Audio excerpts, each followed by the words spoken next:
하나님 아버지 고맙습니다. 저희들 이 시간에 다시 불러보아 주셔서 감사합니다.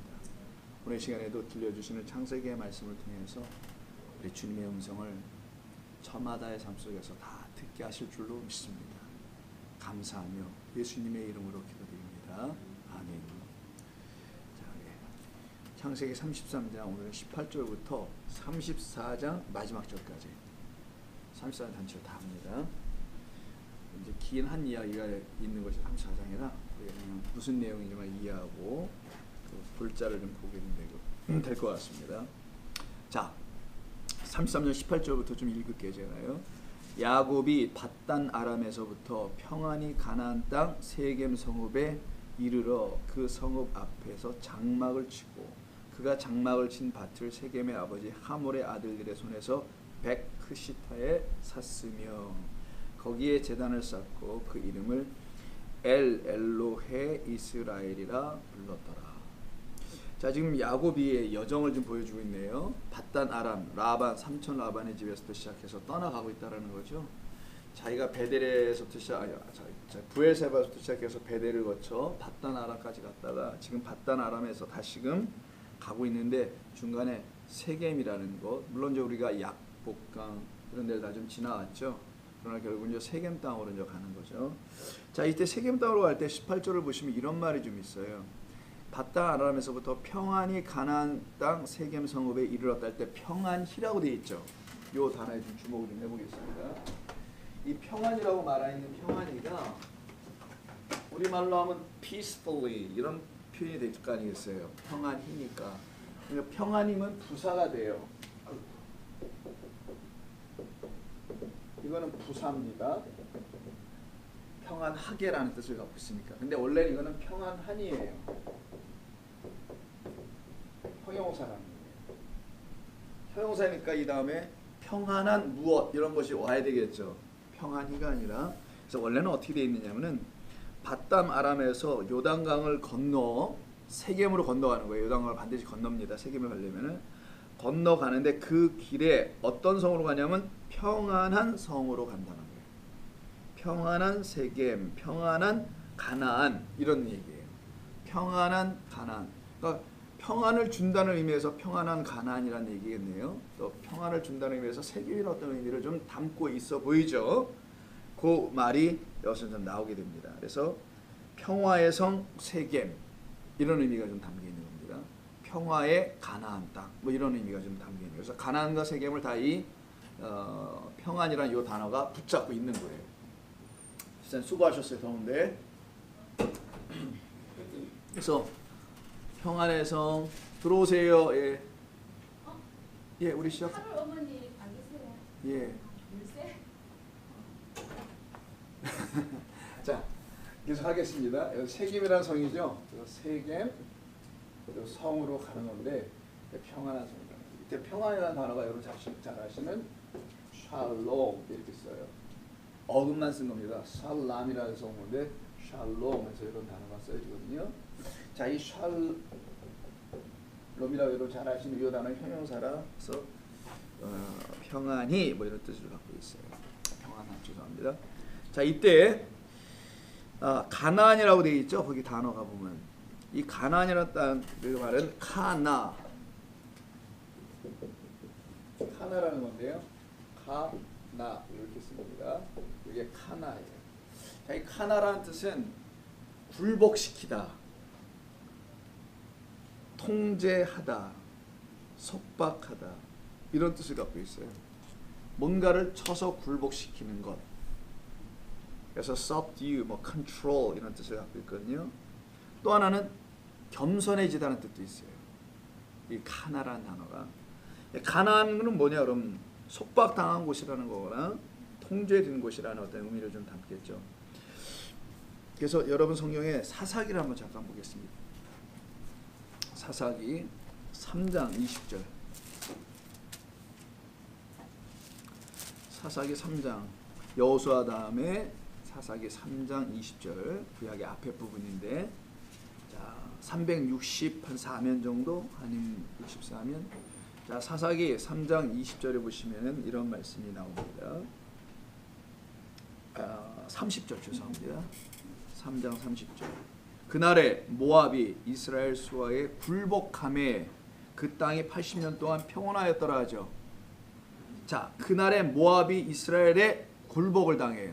중요한 표현입니다. 여러분 사사기 읽는 방법을 지금 설명하는 건데, 사사기는 전쟁에서 무슨 승리하고 빼앗고 이러는 게 아니고요. 이스라엘에는 하나님의 백성들이 하나님에게서 떠나면 모압이나 암몬이나 이런 사람들에게 지배를 받아서 평안을 잃어버리게 되는 거고, 반대 여기는 좀 30절은 뭐냐면 이스라엘의 수하에 모압이 들어왔다라는 거예요. 이스라엘의 통제 아래 모압이 들어오게 되면 그때는 평안이 오더라는 것을 가르치는 것이 사사기입니다. 결국 사사기 뭐냐? 하나님의 백성이 이 세상 가운데서 살 때 하나님의 말씀으로 인하여 통제가 될 때 그들은 이 세상이 그들을 통제하지 못하도록 한다는 거예요. 하나님의 말씀에 잡혀 있는 자, 하나님의 말씀에 지배를 받고 있는 자, 인도를 받고 있는 사람은 이 세상으로 인해서 굴복당할 일이 있을 것 같아 보이지만 안 당하고, 좌절당하고 무시당하는 것 같아 보이는 것 같지만 안 당하더라는 거예요. 우리 K 집사님, 우리가 매일 경험하는 거잖아요. 이거. 이 세상에 살면서 성도란 사람이 하나님의 말씀을 가졌다는 이유 하나로 절대로 그들에게 통제당하지 않는다라는 거예요. 우리는 하나님의 자녀이기 때문에 하나님의 말씀으로만 통치를 받는 것이지 다른 어떤 곳으로 받지 않게 된다는 거. 그래서 뭘 얻는다? 진짜 참 평강을 얻게 하신다는 거예요. 그러니까 이때 굴복하다는 단어 있죠? 이게 가나예요. 지금 이게 지금 가나안 땅에서 이루어지는 거잖아요. 사사기 전체가 그 굴복하다는 뜻. 4장도 한번 볼까요? 하나만 더 보겠습니다. 23절. 바락이 스시라를 추격할 때 야엘이 나가서 그를 맞아 그에게 이르되 오라 내가 찾는 그 사람을 내가 내게 보이리라 하며 바락이 그에게 들어가 보니 시스라가 엎드려 죽었고 말뚝이 그의 관자놀이에 박혔더라. 이게 아닌데. 23절. 아이고 주여. 22절 이렇게 제가 이 정도예요. 23절에 말하고 저 혼자 22절 읽고 있어. 23절. 자, 이와 같이 이날에 하나님이 가나안 왕 이렇게 나오죠. 가나안 뜻 여기 가나안 왕 야빈을 이스라엘 자손 앞에 굴복하게 하시는지라. 이스라엘 자손의 손이 가나안 왕 야빈을 점점 더 눌러서 마침내 가나안 왕 야빈을 진멸하였더라. 이게 지금 성도가 이 세상에서 어떻게 살아가는지를 그려내고 있는 모습이었었던 것이에요. 그걸 영적으로 가르치는 겁니다. 지금. 자, 여러분 저 가나라는 것 알겠죠? 가나안. 지금 야곱이 지금 어디로 가고 있다고요? 다시 이 가나안 땅으로 돌아가고 있는 거예요. 이 땅에 가서 뭘 경험해야 된다고 그러면 아까 이 샬롬 평강을 경험하게 될 거라는 거예요. 근데 평강을 경험해야 하는데 34장 얘기를 한번 볼까요? 34장의 이야기 전체가 뭐냐면 야곱에게 딸이 하나 있네요. 1절을 보니까. 자, 레아가 야곱에게 낳은 딸 디나가 그 땅의 딸들을 보러 나가요. 여기서는 정착을 하고 장막을 쳤다 그러잖아요. 텐트를 치고. 하루 살다 보니까 그 동네 사람들이 어떻게 사는지 궁금했을 거 아니에요. 그래서 그 딸이 이렇게 예쁘게 차려입고서 밖으로 나갔어요. 나가서 그 동네 딸들을 보러 나갔다가 히위 족속 하몰의 아들 그 땅의 주장 세겜이 그를 보고 끌어들여 강간하여 욕되게 하는 일이 벌어지게 됩니다. 이런 예상치 않은 사건이 하나 벌어져요. 자, 이 사건이 벌어지는 것으로 인해 가지고 이들은 평안을 오히려 갖지 못하게 돼버리는 거잖아요. 지금 다시 한번 18절 보시면 야곱이 밧단아람에서부터 평안이 가나안 땅에 평안을 주는 가나안 땅 세겜성에 이르렀더니 중간에다 지나가고 거기서 제단을 쌓고 엘로헤 이스라엘 하나님은 이스라엘의 하나님이십니다라고 외쳤다는 얘기예요. 그렇게 뭐 중요하지는 않고 이렇게 불렀음에도 불구하고 왜 그 땅에서 이런 아픔의 사건이 일어나냐고요. 이건 집안이 다 뒤집어진 거 아닙니까 지금. 이게 무슨 평안의 사건이 아니라면 이거 아픔과 고통의 시간에 이게 왜 일어나는 건가. 이유는 딱 하나인데 그게 바로 평안과 관계가 더 있어요. 아까 우리 사사기에서 읽은 것처럼 어떤 일들이 이들 가운데 아직 다 이루어지지 않음으로 인해서 진짜 그 평안이 여기 가운데 오지 않은 겁니다. 자, 19절 세겜의 땅 나오죠. 이 세겜의 땅 좀 한번 더 보실까요? 여호수아 24장 사사기 바로 전이니까 신명기 다음 여호수아가 나오죠. 여기에서도 이 세겜의 땅에 대한 이야기가 나오는데 세겜의 땅을 좀 더 보겠습니다. 이 세겜에서 이런 사건이 벌어지니까 세겜의 땅 여호수아 24장 마지막 장 여호수아 24장 자 32절 여호수아의 죽음과 관련된 부분일 텐데 이때 이제 여호수아가 마지막으로 하는 일을 한번 볼까요? 또 이스라엘 자손이 32절 애굽에서 가져온 요셉의 뼈를 세겜에 장사하였다 하죠. 이들이 출애굽할 때 요셉의 유언대로 그 뼈를 추려서 가지고 나옵니다. 상자에 담아서 그 담아온 뼈를 지금 어디다 장사하냐? 뼈를 세겜에 장사하는데 이곳은 야곱이 백크시타 아까 본문에서 읽어 나오죠. 아까 33장의 본문에 백시크타에 샀다는 얘기가 나온단 말이에요. 그게 어디냐면 33장 19절입니다. 거기서 백시크타를 주고 세겜의 아버지 하몰의 자손들에게서 산 밭이라 그것이 요셉의 자손의 기업이 되었더라 하는 거기에 지금 요셉이 야곱의 아들 요셉이 나중에 여기서 묻혀요. 야곱은 이미 가서 묻혔고 자 이때 세겜 땅은 아브라함의 후손들이 장사되는 곳이랍니다. 어떤 의미를 좀 담고 있다는 것입니다. 아브라함의 후손들은 언약의 백성입니다. 약속을 붙잡고 있는 그 하나님의 족보예요. 하나님의 언약의 족보 백성들이라는 거예요. 그들이 묻힐 곳이 세겜이라는 것인데 이 세겜에서 지금 어떤 일이 벌어지냐? 좀 전에 말씀드린 것처럼 디나 이 딸이 강간을 당하고 수모를 당하는 일, 속되게 됐다는 2절 말씀 있죠. 34장 그 일이 벌어집니다. 이때 디나가 딘이라는 단어에서 나오는데 이 딘은 심판하다는 뜻이에요. 딘이라고 발음하는데 어근은 딘, 이거는 심판하다. 저지하는 거죠. 심판하다는 뜻이 여기 담겨 있습니다. 근데 34장 2절 보면 강간하다라는 건 강간이 아니고 사실은 잠잤다, 슬립이에요. 그냥 그런 의미고요.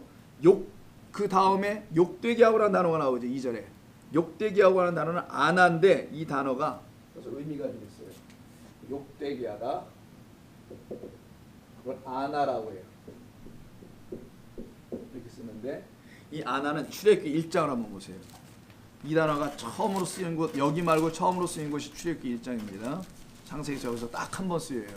욕되게 한다는 일은 이런 게 자주 나오면 안 될 거 아니에요. 근데 이게 한 번 더 나오는 데가 창세기를 넘어서 출애굽기에 1장에 나와요. 두 번째로 나오는 것이. 자, 1장 11절 한번 보세요. 자, 1장의 상황은 뭡니까? 억압 압제 아래에 있는 이스라엘 백성들이죠. 애굽 땅 바로의 밑에서 그때 11절 감독들을 그 이스라엘 백성 그들 위에 세우고 그들을 통제하게 됩니다. 그들에게 무거운 짐을 지워 괴롭게 하여 그들에게 바로를 위하여 국고성 비돔과 람셋을 건축하게 했다 할 때 괴롭게 하다 있죠. 요 단어예요. 그들에게 무거운 짐을 지어 그들을 괴롭게 하다. 이게 바로 아나라는 단어입니다. 이게 바로 오늘 본문에서는 디나를 강간했다는 말 속에 담으는 욕되게 하였다. 자, 디나는 누구냐? 야곱의 자녀들 중에 하나 아니에요. 더 구체적으로 하나님의 자녀들이 되어야 될 어떤 존재들이 지금 이와 같은 욕됨을 당하는 한 가정의 이야기와 이스라엘 백성도 출애굽을 해야 될 이들이 바로의 수와 압제 아래에서 욕됨을 당하고 있는 거. 그걸 갖다가 여기 뭐라 그래요? 괴롭게 되었다고 표현했지만 사실은 그것은 물리적인 육체적인 괴로움만이 아니라 영적으로 하나님의 자녀와 백성이 되지 못하도록 억압해 놓고 못 나가게 만드는 그 세상에서 그러한 괴로움을 계속 주고 있는 그게 진짜 성도가 경험하게 되는 압제라는 것을 그게 정말 성도가 경험하는 욕됨이라는 거예요. 그걸 일단 설명하는 겁니다. 그래서 학대를 받는 것, 괴롭게 하다. 이스라엘 백성들을 학대한 자 바로 바로죠. 바로 그 일이 지금 세겜 땅에 있는 하나님을 모르는 자들에 의해서 이루어지고 있는 사건인 거예요. 3, 4장 5절 한번 보겠습니다. 다시 본문 가셨어요. 5절 보니까 야곱이 그 딸 디나를 그가 더럽혔다 함을 들었으나 자기의 아들들이 들에서 목축함으로 그들이 돌아오기까지 말 안 하고 잠잠히 참고 기다리고 있다고 되어 있죠. 이때 더럽혔다는 말이 나오죠. 이걸 타마 혹은 타메라고 하는데 이거는 레이기의 용어예요. 레이기에서 정결한, 부정한 이런 말 아시죠? 깨끗한, 깨끗하지 못한, 정한, 부정한. 이때 부정한, 정한이라는 단어를 쓰는 그 단어가 바로 이 단어인데 이때 더럽혔다, 깨끗하지 못하다, 타메. 하는데 타메라고 해요. 이 타메라는 단어는 레이기에서 나오는 제사 용어의 단어라는 것을 우리가 좀 알아야 됩니다. 하나님께 제사를 할 때 온전한 것, 부정한 거 드리면 안 되죠.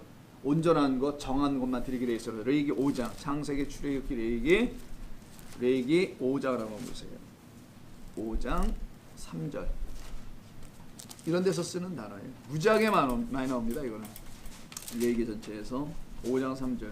만일 부지 중에 어떤 사람의 부정에 닿았는데 그 사람의 부정이 어떠한 부정이든지 그것을 깨달았을 때 그 허물이 있을 것이요.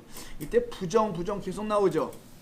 이게 레이기 5장 151면에 있는 3절 뭐 그에 쭉 있는 내용들인데 여기서 쓰는 언어에 더럽혀졌다는 거예요. 부정하다. 이사야도 자기 입술을 놓고 부정하다라고 얘기하고 이 부정한 것, 요 상태가 지금 야곱이 바라본 자기 딸 디나의 상태예요. 부정해져 있다라는 겁니다. 이 사건을 놓고 아버지가 아들들이 올 때까지 기다렸다고 했잖아요. 아들들이 이제 들에서 왔습니다. 그러다 아들들이 화가 잔뜩 나는 게 34장 전체 이야기예요. 근데 그 세겜의 아버지가 세겜의 그 아들 추장의 아들이 지금 이런 일을 저지른 거거든요. 그 아버지가 그 아들을 데리고 야곱에게 찾아옵니다. 이거 여기서부터 제가 이제 얘기를 해드릴게요. 긴 얘기니까. 우리 아들이 아직 철이 없고 젊어서 당신 딸이 이쁘고 결혼하고 싶어가지고 그렇게 일을 저질렀나 본데 내가 사과합니다. 대신 딸을 그럼 우리에게 주시오. 우리가 어떤 값을 다 치러서라도 하겠다고 정중히 찾아와서 얘기를 해요.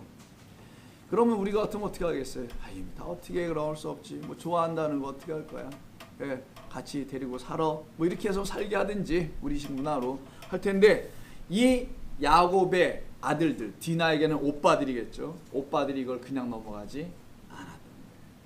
이 오빠들은 다른 생각을 갖게 되는 이야기가 오늘 우리가 듣게 되는 이야기. 그것이 다 평안과 다 관계가 있게 됩니다. 15절 한번 볼까요? 15절. 15절부터 보면 안 되고 13절부터 보는 게 나은가? 야곱의 아들들이 세겜과 그의 아버지 하몰에게 속여서 거짓된 말로 대답을 해줍니다. 이는 세겜이 그 누이 디나를 더럽혔습니다. 야곱의 아들들이 그들에게 말하되 우리는 그리하지 못하겠노라. 할례를 받지 아니한 사람에게 우리 누이를 그냥 줄 수는 없으니 뭐부터 하자? 뭐부터 하자는 거예요. 그러니까 할례부터 받으라라고 하는 거예요. 너희들이 조건을 건 거예요. 우리 동생을 여동생을 데려가려면은 우리 식으로 하라. 우리 식은 남자가 다 할례를 받아야 하니까 다 할례를 받은 다음에 우리가 그럼 내가 우리 딸 우리 동생을 주겠다라고 얘기를 하게 됩니다. 그게 바로 15절이었던 거예요. 그런즉 이같이 하면 너희가 너희에게 허락하리라. 만일 너희 중 남자가 다 할례를 받고 우리같이 되면 우리 딸을 너희에게 주며 우리 딸을 우리가 데려오며 너희 딸을 우리가 데려오며 너희와 함께 거주하여 한 민족이 되려니와 통혼하자는 거잖아요. 결국은요. 하나님 원하시는 게 아니거든요. 이거는요. 자, 통혼하자라고까지 일이 나갑니다. 너희가 만일 우리 말을 듣지 아니하고 17절 할례를 받지 아니하면 우리는 곧 우리 딸을 데리고 가리라. 그랬더니 어떻게 하겠어요? 아들은 철없이 달라고 난리는 치지. 뭐 얼마나 이뻤는지 모르겠지만 그러니까 하몰 그 아버지가 그래 그럼 좋다. 우리가 다 할례를 받도록 하자니까 이 아들이 맨 먼저 뛰어나서 내가 먼저 할례 받겠다고 뛰어나와요. 본문에 보면은 내가 1번으로 할게요. 그래서 19절 이소년이 그 일 행하기를 지체하지 아니하였으니 그의 아버지 집에서 가장 존귀한 자였더라 하죠. 그리고 거기 있는 모든 사람 다 할례를 받게 되는 이야기예요. 그런데 이들이 할례를 받는 게 이제 10절부터 시작되는데 22절 23절을 보게 되면요. 아까 우리 13절에서 기억납니까? 야곱의 아들들이 세겜의 아버지에게 속인다는 것. 이게 순수한 의미로 그렇게 하자는 게 아니었고 이 아들들은 그들을 원수를 보고서는 뭔가를 하고 싶었던 거예요. 보복이지 뭐. 그냥은 못 지나가. 대가를 치러줘야 되겠어. 그래서 그들이 어떤 일을 벌이는지를 속였다는 내용이 22절. 그러나 우리 중에 모든 남자가 그들이 할례를 받은 같이 할례를 받아야 그 사람들이 우리와 함께 거주하여 한 민족 되기를 허락할 것이라 하였지만 속뜻이 있습니다. 그러면 그들의 가축과 재산과 그들의 모든 짐승이 뭐가 된다는 거예요? 이게 그들의 속셈이었던 거예요. 우리들의 소유라고 돼 있잖아요. 거기. 우리들의 소유가 되지 않겠느냐. 이런 걸 좀 표시해 놓으시면 전체를 잘 이해하실 수 있어요. 이들이 13절에 있었던 그 속임이라는 게 바로 이 세상 것에 대한 소유 정도로 그걸 정말 그 할례의 본래 뜻이 있거든요. 그들도 받을 때 그 본래의 뜻을 받았을 거 아니에요. 그럼 그들에게도 그렇게 시켜서 하면 될 걸 그렇게 하지 않고 그들의 뭐가 탐했던 거예요? 재산, 재물이 탐났던 거예요. 그럼 어떻게 하겠어요? 그들의 재산을 가져오려면은 그냥은 안 내줄 거 아니에요. 그러니까 그들을 해하고 죽이는 일을 서슴지 않겠다라는 말이 그들의 소유에 대한 마음을 가졌다라는 겁니다. 다시 한번 볼까요? 우리의 소유가 되지 아니하겠느냐. 다만 그들의 말대로 하자. 그러면 그들이 우리와 함께 거주하리라. 성문으로 출입하는 모든 자가 하문과 자기들의 세계의 말대로 다 하게 됩니다. 제3일에 어떻게 되겠어요? 아포사 누워있죠. 두 아들 디나의 오라버니 시몬과 레이가 각기 칼을 차고 가서 몰래 그 성읍을 기습하여 우리 모든 남자를 죽이게 됩니다. 칼로 하몰과 그 아들 세겜을 죽이고 디나를 세겜 집에서 데려오고 야곱의 그 여러 아들들이 그 시체에 있는 성으로 가서 노략한다고 되어 있죠.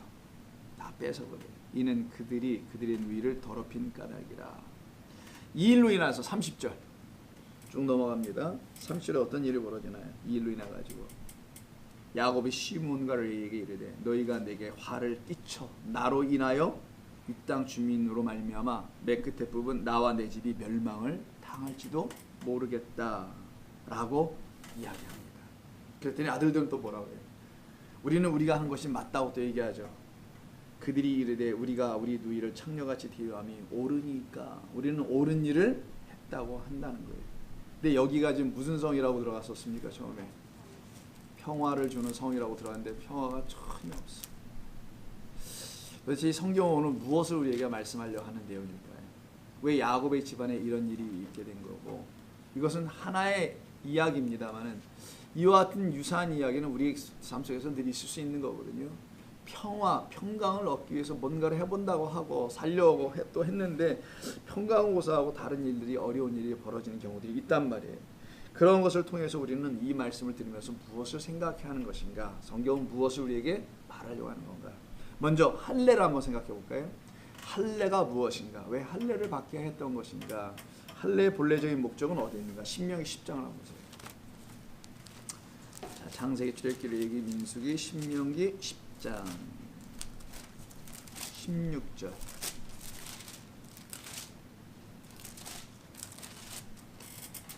자, 10장 16절 할례에 대한 이야기. 그러므로 너희는 마음의 할례를 행하고 다시는 목을 곧게 하지 말라. 할례의 진짜 목적이에요. 이거는 할례는 이게 진짜 목적이다. 너희는 마음의 할례를 받는 것이다. 포경하는 것이 겉으로의 할례를 한다면 마음을 베어버리는 것이 진짜 할례이다. 자, 또 한번 볼까요? 30장 6절도 한번 보세요. 내 하나님 여호와께서 내 마음과 내 자손의 마음에 할례를 베푸사 너로 마음을 다하며 뜻을 다하며 내 하나님 여호와를 사랑하게 하사 너로 생명을 얻게 하실 것이라. 이게 진짜 할례. 다시 30장 6절 내 하나님 여호와께서 내 마음과 그리고 너의 자손의 마음에 할례를 베풀어 주시길 원한다. 너희들이 손으로다가 포경해서 될 문제가 아니고 그것은 무엇을 가르쳐주는 사건. 어떤 것? 생식기를 제거하는, 나에게는 하나님의 생명이 아니면 내 생명, 이걸 가지고는 어떤 생명을 이뤄낼 수 없고 그건 유한한 생명만 계속 날 수밖에 없다라는 것. 아들 낳고 그 아들 또 죽어야 돼요. 그런 유한한 생명을 낳게 되는 그 생식기가 잘려져 나가는 어떤 상징적 의식이 포경이란 말이에요. 그걸 할례라고 해요. 그 죽음을 통하여, 그 베어져 나감을 통하여 진짜 죽고 다시 살아나야 될지 아니면은 나는 하나님의 마음을 알 길이 없구나라는 것을 가르치는 게 할례예요. 그래서 모세가 나는 너와 너의 백성들에게 기도하기를 원한다. 내 하나님 여호와께서 내 마음과 내 자손들의 마음에 진짜 그 할례를 해주시기를. 마음을 베어내어서 베어내니까 그 마음이 죽어버려. 마음은 어떤 곳이죠? 여러분의 마음 어떤 곳이에요? 선과 악. 뭐 선과 악 이런 것이 있죠. 마음은 온갖 것들이 다 있잖아요. 이 마음에 모든 것들이 다 마음에 담겨 있죠. 모든 생각을 만들어내는 고단입니까? 모든 생각을 만들어내는 것, 이게 마음이에요. 이 생각을 만들어내는 이 마음이 우리 인간의 생각이란 말이에요. 이게 전부 다 우리 사람의 생각이에요. 이 사람의 생각을 가지고 하나님을 보면은 하나님으로 보이지 않고 우상으로 보인다는 것이 성경에서 우리 주님이 계속 말씀하시는 겁니다. 너의 생각들로 나를 보면 나는 너희들에게 그 순간 우상이 되어 나타나게 됩니다. 그런데 이 너의 이 마음이라는 것이 베어지고 이게 없어져 잘려나가고 내가 너희에게 주는 나의 마음을 너희가 다시 갖게 되는 그 마음으로, 거기서부터 시작해. 그 마음으로 마음을 다하며 뜻을 다하여 내 하나님 여호와를 드디어 너는 사랑하게 되어 그로 인해서 너에게 생명을 얻게 하실 것이다. 이게 진짜 할례의 목적이었던 거예요. 이렇게 하나님의 생명을 얻은 자들을 하나님의 자녀 백성이라고 하는 겁니다. 그래서 하나님의 자녀 그 백성에게만 할례를 행하시겠다는 것이 그들에게 준 표예요. 표. 야, 하나님의 자녀는 이 표를 갖는 거야. 이게 표식이 된다. 이게 증거, 빙패물이 된다는 거예요. 여러분 어디 영화 같은 거 이렇게 반쪽 잘라가지고 이거 한쪽, 내가 한쪽 몇십 년 동안 헤어졌다가 나중에 두 개를 쪼로 딱 맞추면 나의 어머니셨어요. 이렇게 서로 만난다고 하잖아요. 그런 빙패물로 표를 준다는 거예요. 이건 표식. 이 표식을 준 게 할례였다라는 거예요. 이스라엘 백성들에게. 할례는 그들에게 표예요. 무슨 표? 하나님의 백성이 되는 이런 표를 주신 거예요. 하나님의 백성은 뭘 가진 게 하나님의 백성이냐? 하나님은 또 나의 하나님의 백성이지. 하나님을 낳았다는 건 하나님의 생명을 가진 자지. 그렇잖아요? 여러분의 자녀들이 여러분의 생명을 갖고 난 것처럼 하나님의 자녀는 그 생명을 갖고 나는 거란 말이에요. 근데 그 생명을 어떻게 우리가 받아요? 이 마음에 받는다는 거예요. 마음에. 마음을 베어 버려내고 세상 것들, 인간의 생각, 판단을 가진 것들을 다 베어 버려 주시고 당신의 마음으로 다시 우리를 지어줘요. 안에다가. 그러면 그 마음이 우리 안에 들어와서 하나님의 말씀을 알아듣게 되게 되고요. 그때 비로소 할례가 무엇인지를 알아 이해할 수가 있게 되죠. 처음 할례는 누가 받았냐? 아브라함이 받습니다. 창세기 17장 한번 보세요. 창세기 17장 아브라함이 할례를 받는 이야기예요. 17장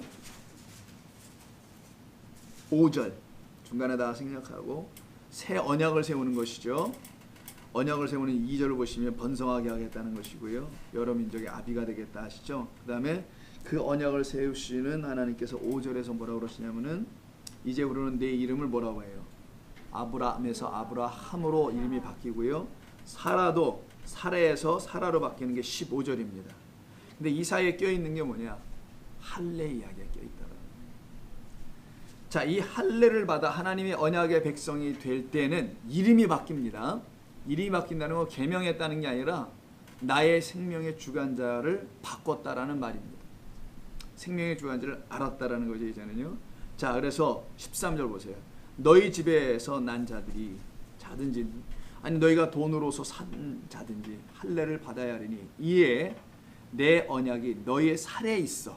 잘려내진 그 살에 있다라는 거. 잘려나간 그 껍질 표피에 있어. 영원한 언약이 되려니와 할례를 받지 아니한 남자 곧 그 포피를 베지 아니한 자는 백성 중에서 끊어지리니 그가 내 언약을 배반하였습니다. 자, 요 언약의 이야기 속에 담아 놓으십니다. 바로 그 언약은 마음의 할례를 받는 것. 그래서 하나님의 자녀 그 백성이 되는 것. 이름을 바꾸셨다라는 것. 이게 아브라함의 할례에 담겨진 내용이에요. 이름이 바뀌는 건 존재가 바뀌는 거라고 했죠. 새로운 존재로 새롭게 살게 하겠다는 거예요. 여러분 그런 때가 많이 있잖아. 나 이름으로 살고 싶지 않아. 나 계명에서 아무도 모르고 나도 모르고 심지어는 내가 나를 누군지도 못 알아볼 정도로 나도 모르고 그도 모르고 해서 새로운 인생 한번 살고 싶어. 이런 마음 있을 때가 없었습니까? 갖고 있어야 될 뿐이 아니라고 그러네. 난 새로운 인생 살고 싶어. 난 새 인생 살래. 뭐 이런 때. 그런 때가 있었기에 한두 번 인생 살면서 왜 없겠어요. 힘들다, 괴롭다, 어렵다 뭐 등등의 삶 속에서 떠나고 싶다. 이런 여러 가지 삶의 이런 경험이 있을 겁니다. 물론 아무 생각 없이 사는 분은 그런 것도 없어요. 그때 여러분 이름 받고 새 사람으로 막 살고 싶죠. 이런 마음도 있잖아요. 새 장가, 새 시집. 아니, 농담이 아니라 새로운 사람 만나서 새 인생. 물론 전혀 안 이루어져요.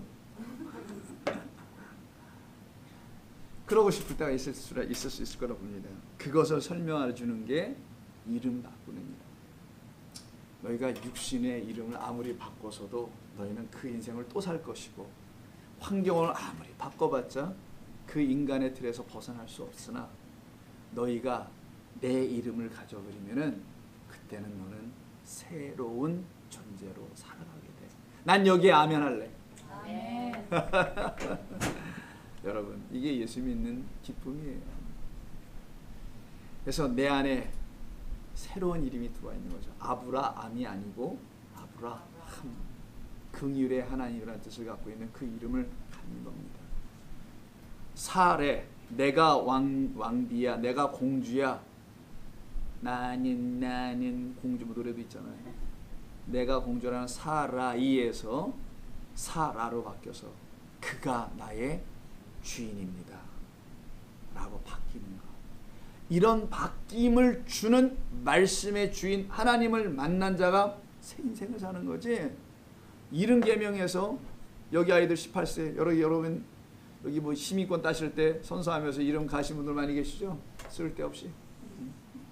잘하셨어요. 그래도 그러고 간다고 되는 게 아니라는 거예요. 그거는 그냥 형식상 법적으로 하는 거지. 그게 여러분의 인생을 바꿔놓진 못하지.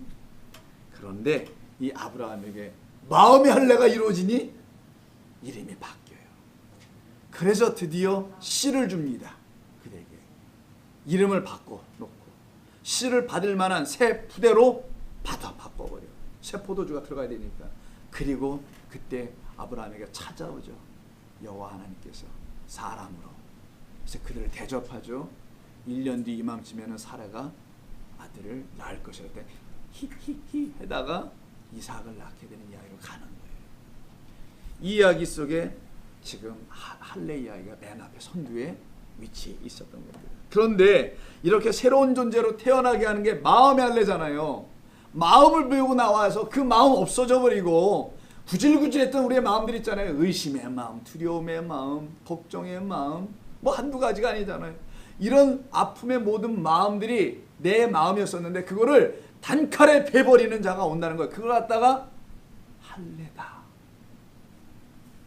그것으로 베어버리시는 하나님이 여러분들에게 찾아오시면은 여러분들은 새로운 존재, 새 생명이 되는 것이에요. 그런데 이 아들들이 하고 잘못한 사람들을 데려다가 잘 타이르고 하나님의 말씀으로 그들의 마음을 배워야 될 거 아니겠어요. 근데 이 인간들도 마음을 배워본 적은 없고 태어나가지고 8일 만에 뭐 받았겠어요. 그냥 육의 할례밖에 받은 게 없었단 말이에요. 그러니 할 줄 아는 게 뭐겠어요. 할례를 빙자하야. 오늘 예수의 이름을 빙자하야 구했던 것처럼 이들은 할례를 빙자하야. 그 세겜성에 있는 모든 남자들을 다 베어놓고는 다 잡아뜨려 놓은 거야.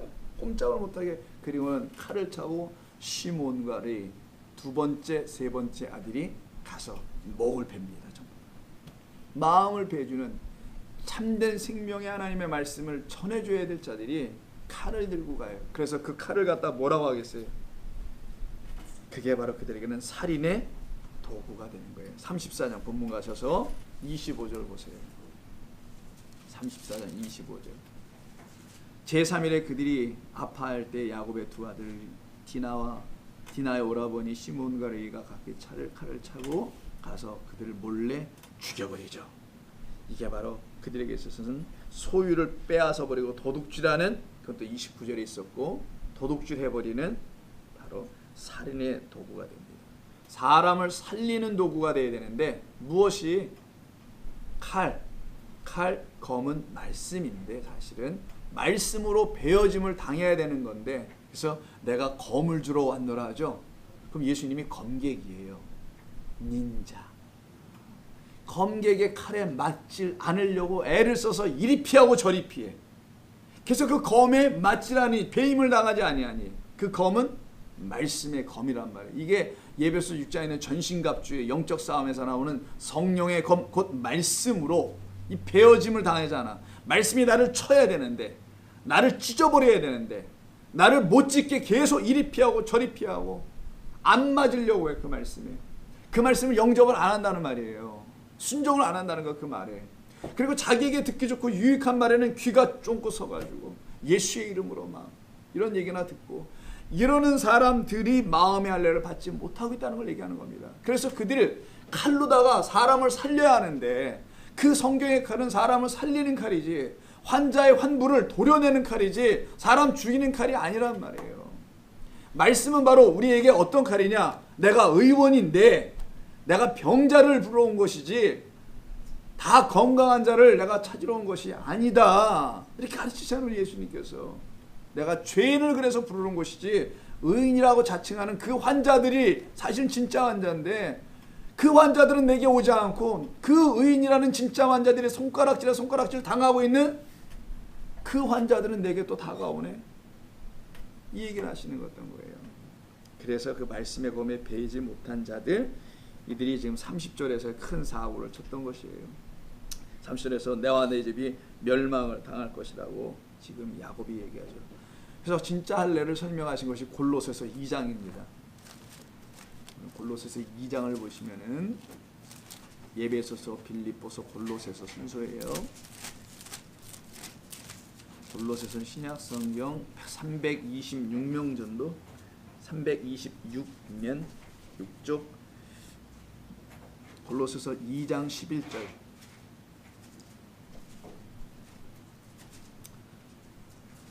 천천히 찾으세요. 골로새서 2장 326면 정도. 자, 너희가 아니다 11절. 또 그 안에서 너희가 손으로 하지 아니한 할례를 받았다네요. 손으로 하는 것이 할례인 줄만 알았어요, 이스라엘 백성들은 전부 다. 근데 바울이 이렇게 얘기해 버리는 거예요. 이러니 바울이 맨날 쫑코나 먹죠. 아니 할례는 손으로 하는 것이지 손으로 하지 않는 할례도 있어? 그건 가짜지, 이렇게 얘기했을 거 아니겠냐고요. 그러니까 바울은 맨날 그냥 힘들었던 거예요, 그 삶이. 자, 또 그 안에서 너희가 손으로 하지 아니하는 할례를 받았으니, 너희는 받았다라는 거예요. 그리스도인으로 받았다는 겁니다. 유대인들은 그래 못 받겠지. 그러나 너희는 받았다. 곧 육의 몸을 벗는 것이니. 이게 무슨 말이에요? 우리가 육의 몸을, 과죽을 벗고 살아가요? 아니면 육을 떠나서 살아가요? 더 이상 육적, 사르키코스란 말이에요. 육적으로 생각하는 모든 것을 벗어버렸다라는 거예요. 이게 마음의 할례 받은 자. 생각을 해도 이제 하나님의 말씀으로 그리스도로 생각할 줄 알아. 그래서 육의 몸을 벗는 것이요, 그걸 갖다가 그리스도의 할례니라. 우리가 받을 것은 그리스도와 함께 죽는 것이다, 이 말이에요. 그의 말씀으로 죽고 말씀으로 다시 살아나는 것이다. 이렇게 말씀으로 다시 살아나게 되는 그리스도의 할례를 받는 것이 우리가 받아야 될 할례였지, 다른 할례를 받으면 안 된다. 그래서 마음을 베는 할례, 구약에서 다 가르친 거잖아요, 사실은요. 신명기에서. 근데 이들이 안 들었어요. 왜? 그들의 열심과 그들의 특심이 하나님을 삼켜버릴 정도의 특심과 열심이었기 때문에, 뭔 말이요? 우리가 해야지. 지금까지 해왔는데 수천 년 동안 앞으로도 계속 해야지. 해, 그냥 다 하고 싶으면. 저는 그렇게 얘기해요. 해, 그럼 마음대로 한번 해봐. 하다가 다 뒤진 다음에 보자 우리. 좀 표현이 그런가요? 죽은 다음에 보자 그래.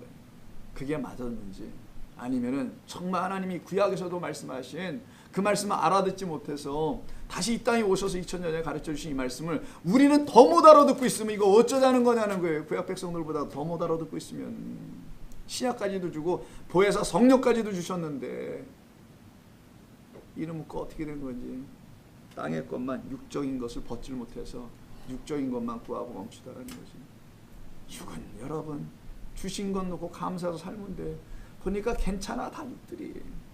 이 정도면 됐어요.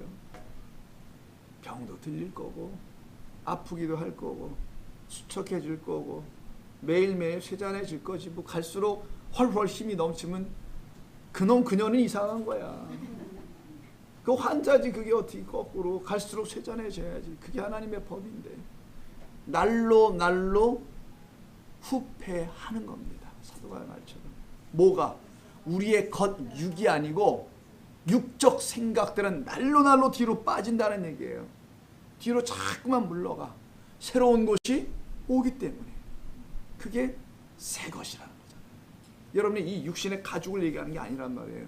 여러분 몸 단장하지 말라는 얘기 아니에요. 운동 열심히 하고 건강하게 사세요. 그런 건 당연한 거고, 육적 생각, 이 생각에 마음이 배어지지 않으면 육을 못 벗어나, 육의 차원을 못 벗어나서 맨날 고작 하나님 말씀 잘 듣고 아멘하고 은혜 받고 나왔는데, 점심도 맛있게 먹고 나왔는데 그 다음서부터는 이게 또 머리가 깜깜으로 돌아가가지고 다 잊어버려. 육으로 다시 떨어져. 그게 뭐냐면 들을 때 그때뿐이라는 거지. 이걸 마음에 새겨놓지 못해요. 성령이 알아서 그래요. 성령을 구하지 않고 들어서 그런 겁니다. 5분만 기다려달라고 그러세요. 집사님 5분만. 옆에 들어가서 5분만. 옆에서 5분만 기다려주세요. 옆에 시원하니까.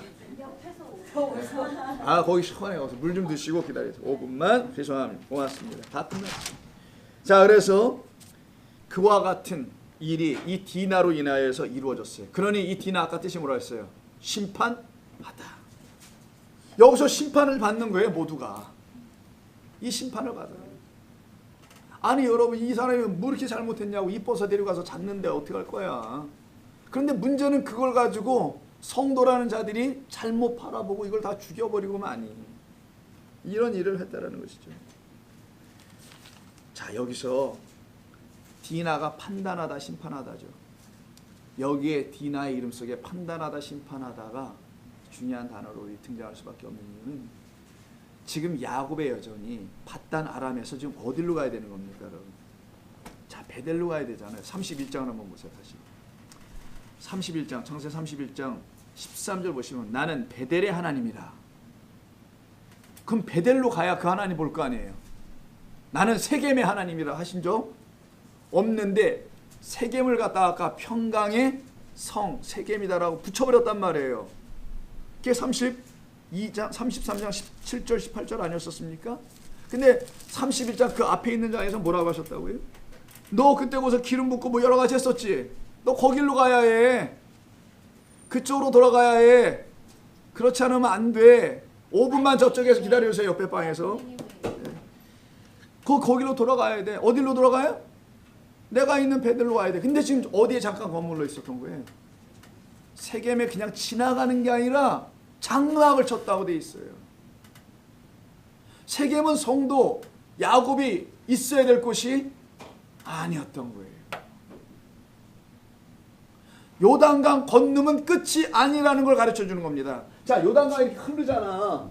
여러분, 이게 사해고 이게 갈릴리 아니에요. 요단이 그런데 여기서 좀 넘어가세요. 야복강에서 여기가 세겜에 나옵니다. 베델이 여기 있단 말이에요. 지금 베델까지 가야 되는데 왜? 하나님은 베델의 하나님이니까, 그 집의 하나님이니까 거기까지 안 가고 세겜에서 여기를 평강 샬롬을 줄 수 있는 성이라고 생각을 해요. 여기서 머물렀던 야곱의 자기 판단 딘, 여기 판단 어디 있어? 여기가 판단하다라는 말이에요. 그 이름이 디나야. 자기 판단으로 난 딸이 결국 어떻게 해요? 내 판단 잘못됐다고, 너의 판단으로 난 그 딸이 결국은 잘못됐다고 너를 지적하고 있다는 거예요. 이해하셨어요? 야곱의 딸 이름이 디나인데 이름의 그 본래 뜻은 딘에서 오는데 이게 판단하다야. 자기가 판단해서 난 딸이 결국은 어떤 일을 우리가 가르쳐주냐? 강간의 사건을 통해서. 여러분, 강간에 꽂히지 말고요. 그건 하나의 해프닝이고, 여러분 수많은 사건들이 있잖아 인생에.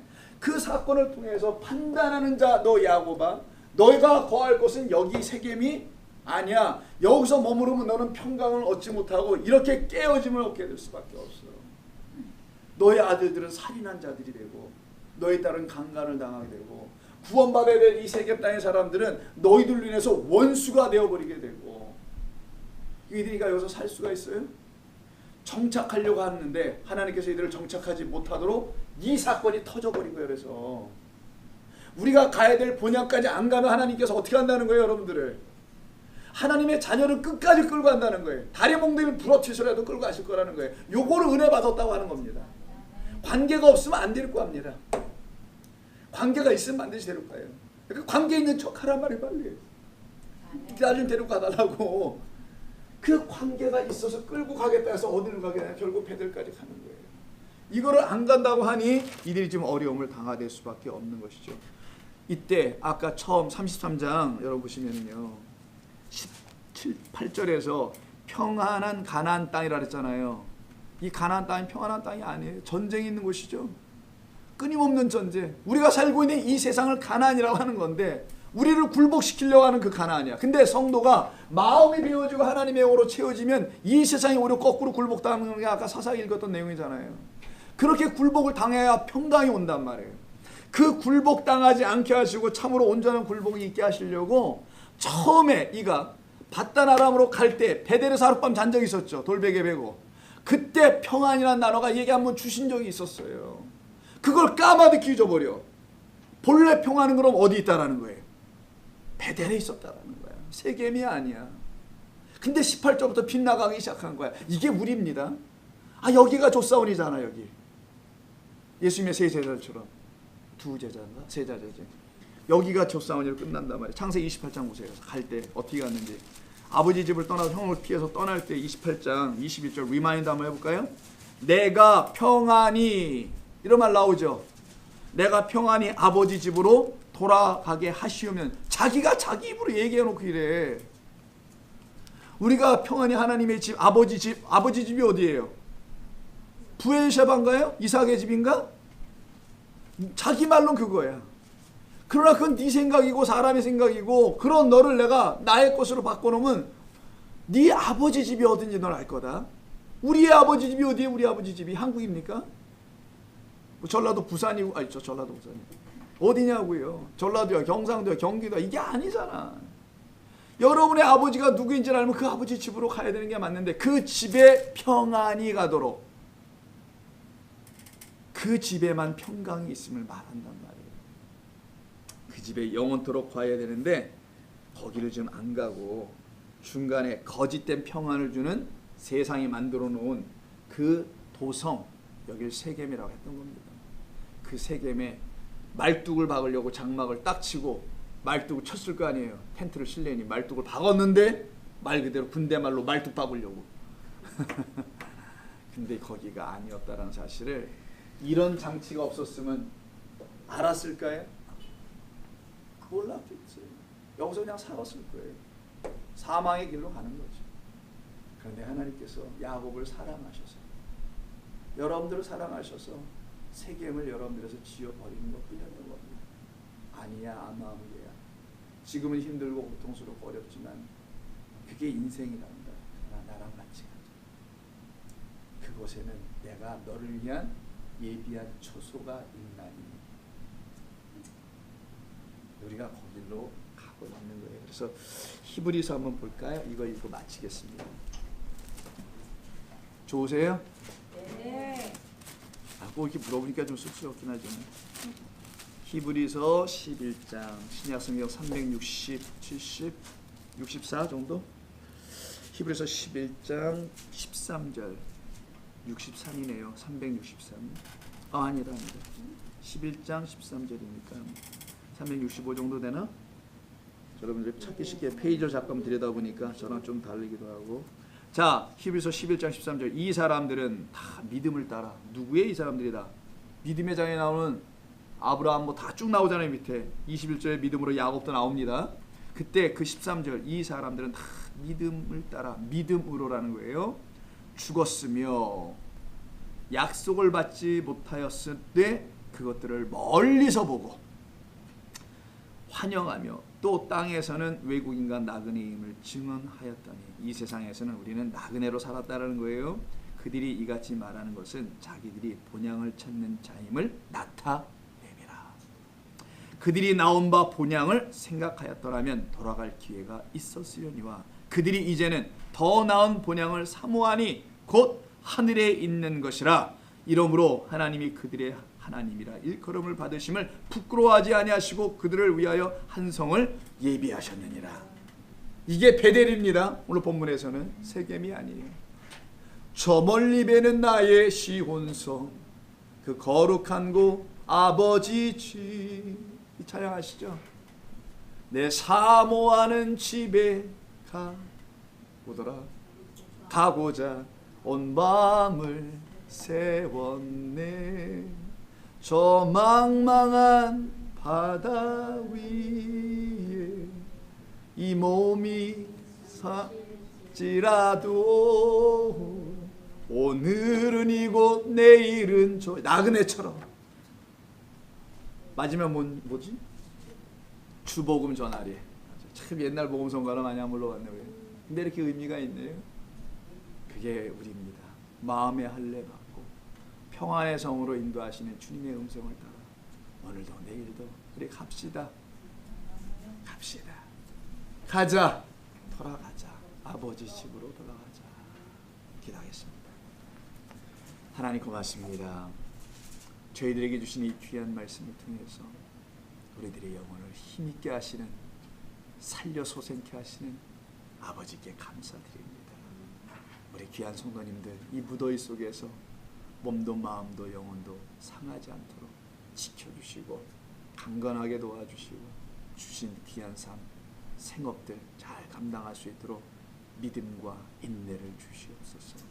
돌아가는 발걸음 위에 기쁨과 가뿐함이 있게 도와주시옵고 안전하게 돌아가게 도와주시오며 예수님의 이름으로 기도드립니다. 아멘. 고맙습니다.